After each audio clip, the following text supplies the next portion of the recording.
maleeshiyaadka dagaalanta Liibiya ayaa la sheegay in lagu tababaro Soomaaliya.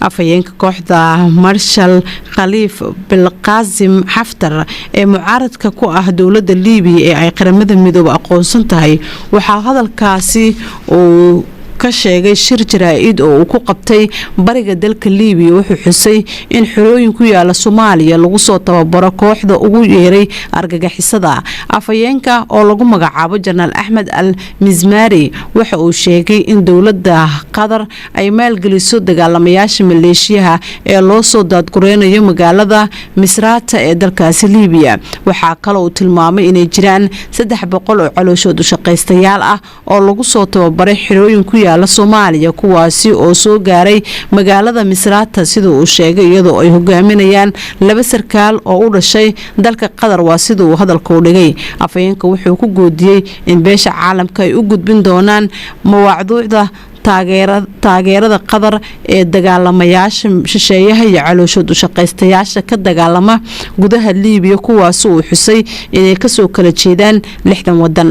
Dhinaca kale afhayeenka kooxda Khaliif Xaftar waxa uu ku eedeeyay madaxweynaha Turkiga Rajab Tayyip Erdogan in uu ciidamo u soo daabulay Tripoli iyo galbeedka Liibiya si ay ciidanka dowladda Liibiya ee qaramada midoobe aqoonsan tahay uga taageeraan dagaalka sida uu hadalka u dhigay. Waxa kale oo Janaal Axmed Al-Mizmari tilmaamay in ay dowladda Turkiga iyo kooxda Boko Haram u socdaan wada hadal si ay dagaalamayaal ugu soo diraan gudaha Liibiya si ay garab u siiyaan dowladda qaramada midoobe ee aqoonsan tahay.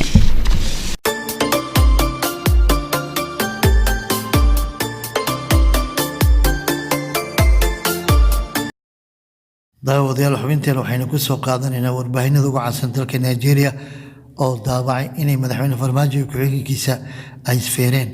wargeysyada ugu caansan dalka Nigeria waxay maanta axada badankooda wararka madaxdiisa u soo qaateen xubin wareed ay ugu wacdareen madaxweynaha Soomaaliya Farmaajo oo ay isfeereen ama ay isfeer isdhaafsadeen ku-xigeenkiisa. warbaahinada Nigeria waxa ay xuseen in madaxweynaha Soomaaliya Maxamed Cabdilaahi Farmaajo iyo ku-xigeenkiisa Mahdi Maxamed Guuleed ay feers u yeelsadeen xilli ay saxaafadda toos u tabanaysay waa sida hadalka loo dhigay. warbaahinada Nigeria waxay kaloo sheegeen inay fahamsan yihiin in Soomaaliya ka go'day Soomaaliya waa sida hadalka dhigay oo aan marnaba nabadi helin. warbaahinta waxaa lagu sheegay in madaxweynaha Soomaaliya ku-xigeenkiisa ay qabatay kaamirada iyagoo feers dhaafsanaya xilli ay tabin toos ah socotay ka hor khilaafkooda. warbaahinta Nigeria waxay xubin wareedkooda ku soo gabagabeen inaysan weli la ogaanin amaba aysan ogaanin waxa sabab dagaalkooda. dhinaca kale warbaahinta Nigeria waxay xubin wareedka u adeegsadeen muuqaal video oo aan quseen warkooda ku aadan dagaalka ay sheegeen inuu dhexmaray madaxweyne Farmaajo iyo Mahdi Maxamed Guuleed.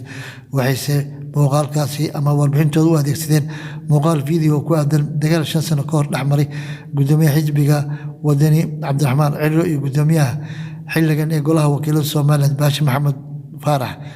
bishii Sebtembar 12 sanadkii 2015 ayay labadaasi mas'uul isku dhex feereen xarunta golaha wakiilada Hargeysa inkastoo ay markii dambe ka heshiiyeen khilaafkooda. si kastaba ha ahaatee warbaahinta dalkaasi Nigeria ugu caansan waxay ku fashilmeen xubin wareedkaasi ay kaga been sheegeen in madaxweyne Farmaajo iyo Mahdi Maxamed Guuleed ay isfeereen. waxaaba ka sii daran inaysan Soomaaliya lahayn madaxweyne ku-xigeen halka Mahdi Maxamed Guuleed oo kusimaha ra'iisul wasaaraha ay ku sheegeen inuu yahay ku-xigeenka madaxweyne Farmaajo. khibrad xumada dhanka Twitterka ayaana laga yaabaa inay sababtay in hubsiimo la'aan ay u soo tabiyaan warkaasi aysan hubin xaqiiqdiisa mana kala cadda sababaha ay warbaahinada xilligan ugu soo beegeen warkaasi aan raadka iyo salka lahayn. villa Soomaaliya weli arrintaasi kama aysan hadlin waxaana jiray warar kale oo sidaas oo ay dowladda federaalka gaabsatay inay ka hadlaan.